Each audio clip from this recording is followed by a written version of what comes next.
Bonjour à tous, bienvenue dans l'heure du bilan pour ce nouveau numéro. Vous connaissez l'émission, chaque dimanche, un invité vient faire son bilan sur notre plateau. Vous retrouvez vos rubriques habituelles avec les combats de notre invité.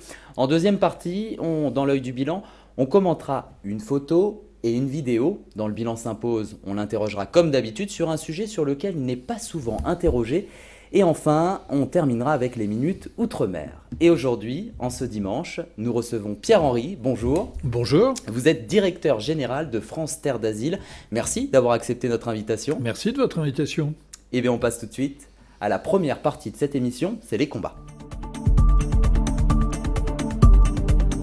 Et dans les combats, on va parler évidemment de votre principal combat lié à l'association dont vous êtes le directeur général, la défense du droit d'asile. Alors d'abord, nous allons nous intéresser de la défense du droit d'asile en France, mais également dans le monde, puisque France Terre d'Asile est partout. Alors déjà, je vais rappeler ce que c'est, le droit d'asile. C'est un principe qui nous vient de la Convention de Genève. C'est un droit de l'Union européenne. Alors le droit d'asile, d'ailleurs, s'adresse à toute personne exposée dans son pays à une peine de mort, à différentes menaces, à la torture. Cela peut être également en raison des violences qui viennent d'un conflit. Alors c'est vrai, Pierre-Henri, l'association France Terre d'Asile gère 10 plateformes d'accueil de domiciliation, d'information, d'aide sociale et administrative aux demandeurs d'asile à Paris. Alors c'est vrai qu'on en a un peu partout d'ailleurs en France, à Paris, à Créteil, à Caen, à Rouen, enfin je ne vais pas tous les citer. Et par exemple en 2015, les dispositifs de premier accueil ont reçu 11 700 nouveaux demandeurs d'asile, représentant une file active de 17 468 personnes au 31 décembre. Comment s'organise la démarche à suivre pour un migrant qui souhaite vous contacter, vous rejoindre ? C'est parfois le parcours du combattant, mais je voudrais revenir sur quelques éléments de présentation. Le droit d'asile, et c'est un droit conventionnel, vous l'avez dit, mais c'est aussi un droit constitutionnel. Constitutionnel. Et dans la première constitution de la Première République française, ce droit d'asile est notifié. Ensuite, France Terre d'Asile, c'est une organisation qui comporte un peu plus de 800 salariés. C'est donc une entreprise sociale de grande ampleur, déployée sur l'ensemble du territoire et nationale, avec des antennes aujourd'hui en Tunisie, au Sénégal notamment, avec des projets internationaux. Et on va en parler. C'est un peu plus de 10 000 personnes qui sont reçus chaque jour dans nos structures. Concernant le parcours du demandeur d'asile,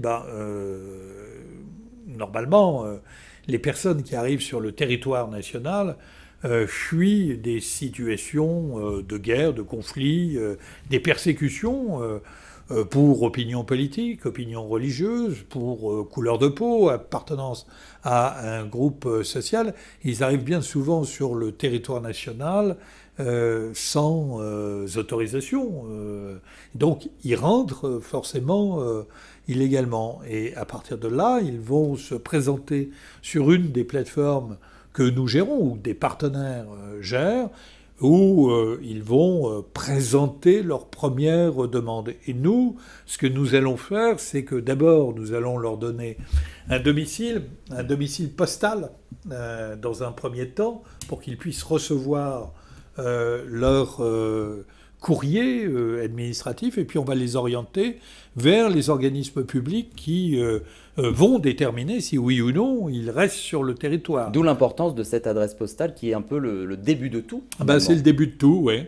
C'est le début de tout. Sans cette adresse postale, les démarches ne peuvent pas être entreprises. Et puis ensuite, il y a tout un processus où ils peuvent être pris en charge dans des structures de moyenne durée, tout le temps nécessaire à l'examen de leur demande d'asile.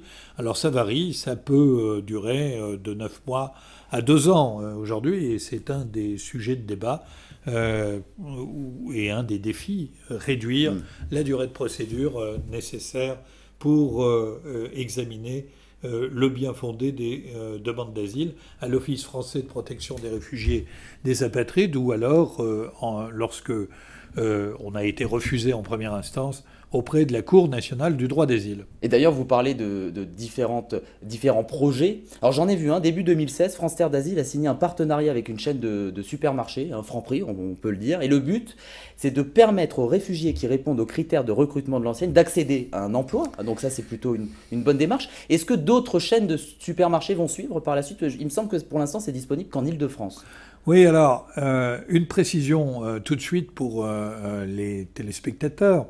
Les demandeurs d'asile n'ont pas le droit de travailler. Par contre, les réfugiés, c'est-à-dire ceux qui ont été reconnus comme réfugiés statutaires, ont un droit de séjour de 10 ans et ont un droit de travail immédiat. Mais ce ne sont que les réfugiés. Et évidemment, nous passons des accords avec des grands groupes pour aider à leur insertion, leur intégration. Vous savez, l'intégration, c'est vital. On ne peut pas parler d'accueil si on ne parle pas en même temps de l'intégration. L'intégration, c'est d'abord l'apprentissage de la langue. Je vous rappelle que les personnes qui obtiennent le statut en France viennent de zones de conflit, ils viennent de Syrie, ils viennent d'Afghanistan, ils viennent d'Érythrée, ils viennent du Soudan, et quand ils arrivent ici, ils ne parlent pas la langue. Donc, premier objectif, parler la langue. Deuxième objectif, il faut vivre évidemment de son travail.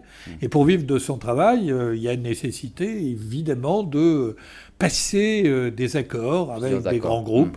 Et c'est comme cela que nous avons initié un accord avec Franprix, mais avec un grand groupe et puis avec d'autres groupes industriels, avec des petites et moyennes entreprises.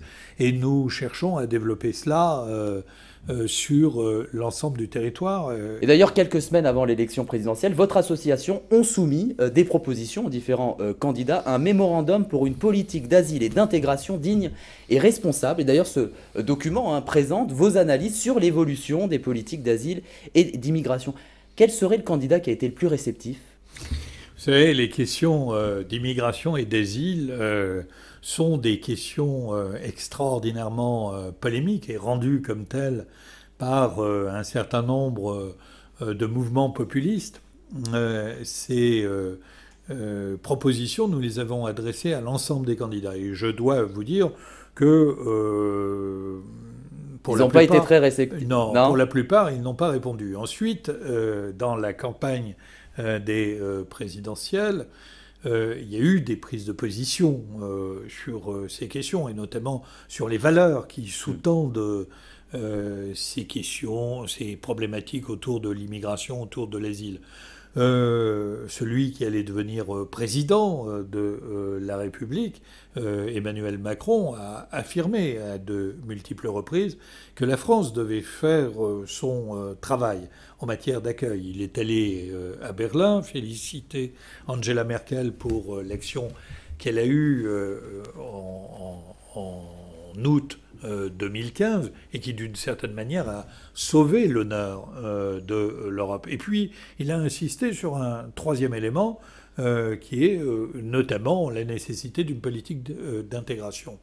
Les valeurs qu'il affirme sont remarquables. Justement, on va en parler tout à l'heure. Et j'y adhère. Oui. J'y adhère, mais maintenant, il faut une traduction en actes. C'est-à-dire, il faut décliner ça sur le terrain. Je suis un homme libre, et si des mesures ne sont pas prises à la hauteur des défis qui se posent à nous, je saurais le dire aujourd'hui, demain, comme j'ai su le dire toujours hier. Le dire dans le passé. On va en parler plus longuement justement tout à l'heure. On va parler aussi de la défense du droit d'asile à l'international, puisqu'évidemment votre combat s'étend au-delà des frontières. Alors c'est vrai qu'au niveau européen par exemple, l'association est partenaire du Conseil européen pour les réfugiés et les exilés, hein, c'est bien ça, monsieur Henry, et vous-même vous avez travaillé pendant 3 ans au Parlement européen. Finalement, quelle place a pris l'Europe dans l'action de votre association et dans la défense du droit d'asile en général ? Mais l'Europe est essentielle dans cette question. On ne peut pas penser aujourd'hui aborder les questions d'asile, de refuge à l'échelon d'un seul pays. c'est impossible. D'abord parce que nous sommes dépendants les uns des autres. Je rappelle que depuis la fin du siècle dernier, c'est-à-dire 1999, en réalité, il y a une volonté au sein de l'Union européenne de faire converger les politiques, les directives, les règlements, les lois. Sauf que, bon, l'Europe n'avance pas à la même vitesse et que l'Europe, ce n'est jamais que l'addition des 27 aujourd'hui pays, même si 28, même si la Grande-Bretagne n'est pas encore sortie. Et regardez la crise qui a touché l'ensemble de l'Europe à partir de 2015, ça a impacté la totalité des pays. Les personnes qui arrivaient en Grèce par la voie turque, arrivaient en Europe et ensuite se répartissaient dans toute l'Europe. Aujourd'hui, la voie de la Méditerranée centrale, à partir de la Libye, pose d'autres questions à l'Italie. Et puis, alors, il y a une première question, évidemment, qui est celle de la mortalité en Méditerranée. C'est assez terrible. Mais ce que je veux dire, c'est que nous sommes interdépendants. Et que j'appelle de mes voeux une politique européenne offensive et convergente. Je crois que c'est absolument indispensable. Nous n'avons que trop tardé pour le faire. Pierre-Henri, on passe tout de suite à la deuxième partie de cette émission. C'est l'œil du bilan. Et dans l'œil du bilan, la petite tradition, on part d'une photo et d'une vidéo et on raconte une histoire. Et d'ailleurs, la première photo que je vais vous montrer, nous sommes le 8 janvier dernier, il est 7h44, quand vous envoyez ce tweet de soutien à Emmanuel Macron. Le voici, ce tweet de soutien. Vous dites, à titre personnel, je rejoins En Marche, les engagements européens laïques et en faveur de l'accueil des réfugiés d'Emmanuel Macron sont très clairs. Alors évidemment, justement, je vous avais dit qu'on allait en parler de ce soutien à Emmanuel Macron. C'est vrai qu'après la publication de ce message, vous avez été contacté notamment par le magazine L'Express. Vous avez déclaré que les positions d'Emmanuel Macron sont très claires, notamment sur l'appréciation qu'il porte sur la politique d'Angela Merkel et les nécessaires actions à mener en termes de solidarité européenne. Vous avez dit également que vous en direz plus en temps voulu. Donc pour l'instant, vous l'avez dit tout à l'heure, vous attendez, il y a eu des paroles, vous attendez les actes maintenant. Oui, mais mon tweet, c'était au début du mois de janvier, c'est-à-dire à un moment où rien n'était acquis et où Emmanuel Macron était encore assez loin dans les sondages. Donc c'est un profond soutien finalement, si c'est depuis le mois de janvier. Vous savez, je fais comme chacun de nos concitoyens, moi, je regarde l'offre politique qui nous était proposé. Il y en avait un certain nombre qui ne me convenaient pas. Et donc, à partir de ce moment-là, par à la fois réalisme sur la solution que je voulais pour mon pays, c'est-à-dire une solution apaisée, et puis aussi par adhésion aux valeurs communes partagées avec le candidat, j'ai pris cette position forte à ce moment-là, parce que je pensais aussi à l'avenir de l'organisation, à l'avenir surtout des personnes que nous recevons sur le territoire européen, sur le territoire français, et j'ai considéré que oui, Emmanuel Macron était le plus à même d'essayer de réparer les fractures multiples qui traversent notre pays, et c'est un véritable défi. Alors, ça ne m'amène pas à être un fan. Je suis trop libre pour cela. Le seul domaine où je suis fan, c'est dans le football, avec l'OM. Mais en politique, je juge sur les actes. Vous allez envoyer un tweet pour l'OM aussi. Oui, mais je juge sur les actes. Il y a des décisions à prendre d'anticipation, d'organisation sur l'ensemble du territoire. Vous savez, nos concitoyens ont un rapport assez particulier avec la question des migrations, avec la question de l'asile. Ils ont surtout le sentiment que les politiques ne maîtrisent rien. Et ne maîtrisent pas le sujet. Et c'est ce qui nourrit le populisme. Et c'est ce qui nourrit les courants d'extrême droite. Et donc, je regarde à côté de moi, je regarde ce qui a été fait en Allemagne. L'Allemagne, à partir de 2015 et de l'arrivée d'un certain nombre de migrants, a pris des décisions très courageuses. Par exemple, un plan pluriannuel d'investissement de 75 milliards entre 2015 et 2019.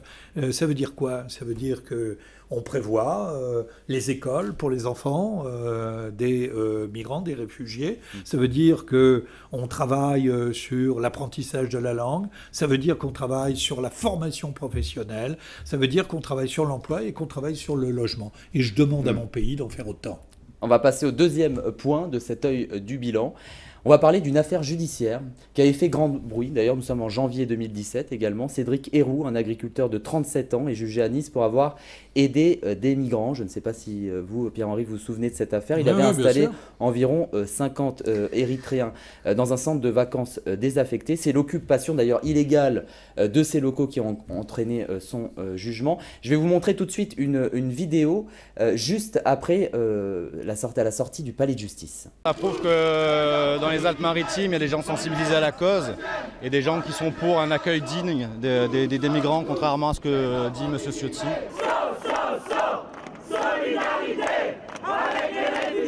C'est pas à moi de faire une distinction entre noir et blanc, gens avec ou sans papier. C'est pas mon métier. Moi, mon métier, c'est paysan. Mon métier, c'est de donner à manger à des gens et je le fais. Que pensez-vous de ce jugement, vous, Pierre-Henri ? D'abord, je pense que Cédric Héroux a eu une action... c'est injuste. C'est injuste au sens du bien commun. C'est quelqu'un qui a agi selon ses convictions et dans la fraternité. Maintenant, les questions de migration et d'asile sont très complexes. On n'est pas dans le noir ou le blanc. Ça serait vraiment trop simple.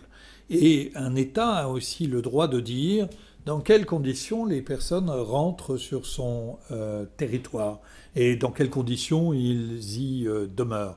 Moi, je suis de ceux qui pensent qu'il faut faire la pédagogie de l'accueil. Accueillir quelqu'un durablement, ça veut dire partager les ressources disponibles.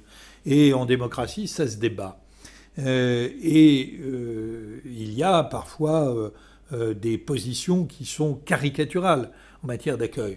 En gros, vous avez une position qui consiste à dire tout le monde rentre.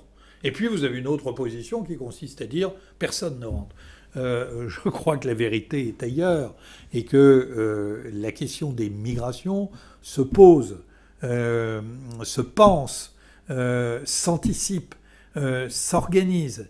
Ce n'est jamais quelque chose de facile, sous quelque latitude ou sous quelque contrée que ce soit. Donc ce monsieur a eu bon cœur, mais vous dites effectivement que tout ça doit être anticipé. Mais oui, ça doit être organisé. Ce qui se passe en réalité à la frontière italienne, il y a des contrôles qui sont faits pour savoir en réalité qui doit prendre en charge les migrants, les réfugiés de l'Italie ou de la France. C'est pas toujours très glorieux et ça se fait souvent dans l'urgence. Mais il y a une chose que moi j'évite dans mon combat, c'est de faire de la surenchère.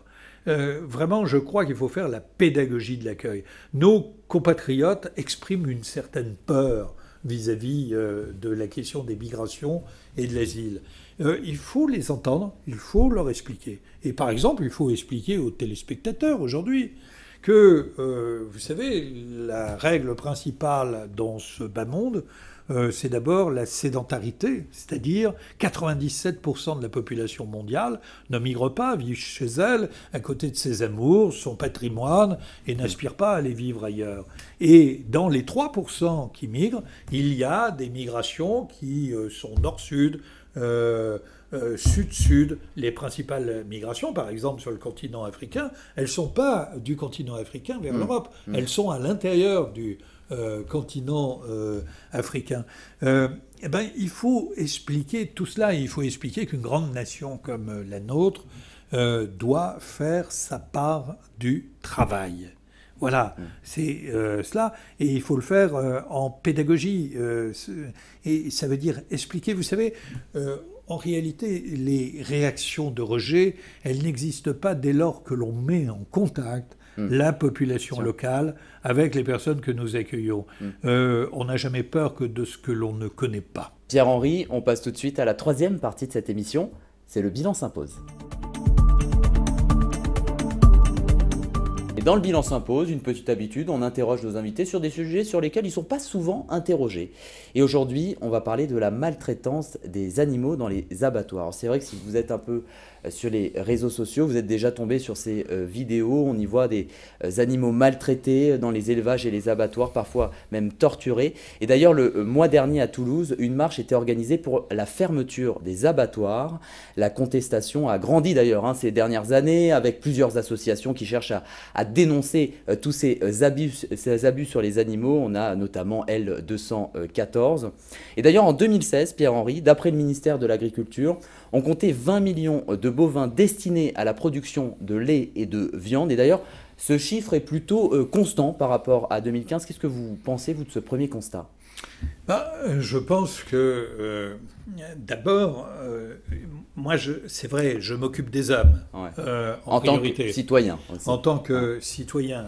Maintenant, il y a une production industrielle qui est destinée à notre alimentation et il n'y a nul besoin de faire souffrir les animaux. Nous devons organiser cela, j'allais dire, selon des règles éthiques. Et les mesures qui ont été prises pour moraliser un peu la profession me paraissent être de bonne aloi. D'ailleurs, il était proposé aussi une loi, l'obligation d'avoir des caméras de surveillance, mais il était aussi question d'un droit à l'image. Vous seriez, vous, pour que tous les abattoirs aient des caméras de surveillance pour éviter ce genre d'abus ?